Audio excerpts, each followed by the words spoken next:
大家好，欢迎来到快乐手工。咱们居家过日子啊，经常会储存一些食材哈。那姜蒜呢就不用说了，这段时间呢，红薯啊、栗子都下来了，现在买的就很合适。这两种食材啊，放的时间越久呢，就越甜，我们需要把它储存起来。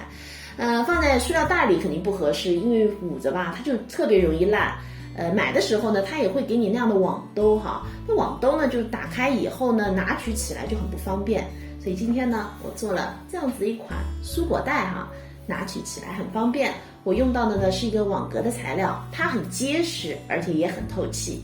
接下来呢，我就把它的制作方法分享给您。这个呢是蔬果袋的主体材料，它的长度是80厘米，宽度呢50厘米。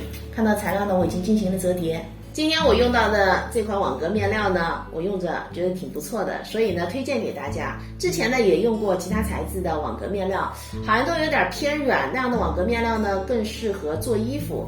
那这个网格面料呢就很适合咱们做居家类啊包的材料了。它呢是可以像今天一样，咱们蔬果袋一样做面子使用哈，或者呢可以当成里子使用，它也更硬挺一些，也可以当夹层来用。适用的场合呢就非常多，橱窗当中呢有白色和黑色两种颜色，可供大家选择。咱们这个蔬果袋还需要这样子的一根棍子，那这根棍子呢是我女儿小时候玩的玩具上面的哈，玩具就早就没有了，棍子还不错，我就留下来了。今天呢正好用上了。如果您没有这样的棍子呢也没有关系，您看你手边有什么，只要是这样子直的，结实一点的就行。那它的长度呢也是根据您的蔬果袋大小来决定的。这块材料呢是穿木棍用的哈，它的长度呢就是木棍的长度，两边呢各加2厘米，然后宽度10厘米。我在它的反面套了无纺衬。咱们呢还需要一段织带，织带的长度呢25厘米，宽度呢2厘米，然后一些包边带。首先呢，我们把这块网格材料这样子对折，我们需要在材料的这端呢剪一个圆弧，那尺寸呢是这儿10厘米，这儿呢20厘米，我们这样子剪个圆弧。剪好以后呢，我们把这个圆弧哈，用包边带呢把它给包上。圆弧包好以后呢，我们把材料对折，然后呢我们车住这两个侧边。车的时候我们正面车一次，翻到反面呢再车一次，最好是多车几道线，简单的车一次呢它是不够牢固的。两个侧边呢车好了，接下来我们把侧边啊向里折叠，这样子折叠好以后，咱们包口的宽度就是介绍材料的时候这个布条的长度少2厘米。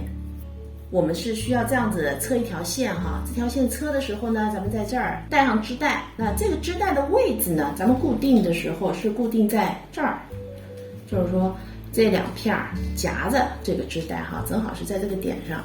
这条线车好以后呢，我们把它翻个面儿。接下来呢，我们拿出这块材料，我们用双面胶啊，把这3条边呢烫成光边。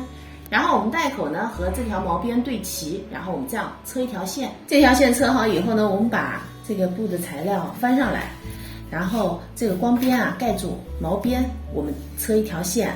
然后呢，根据棍子的粗细，我们再车一条线。这里的口子呢，我们把它给封上。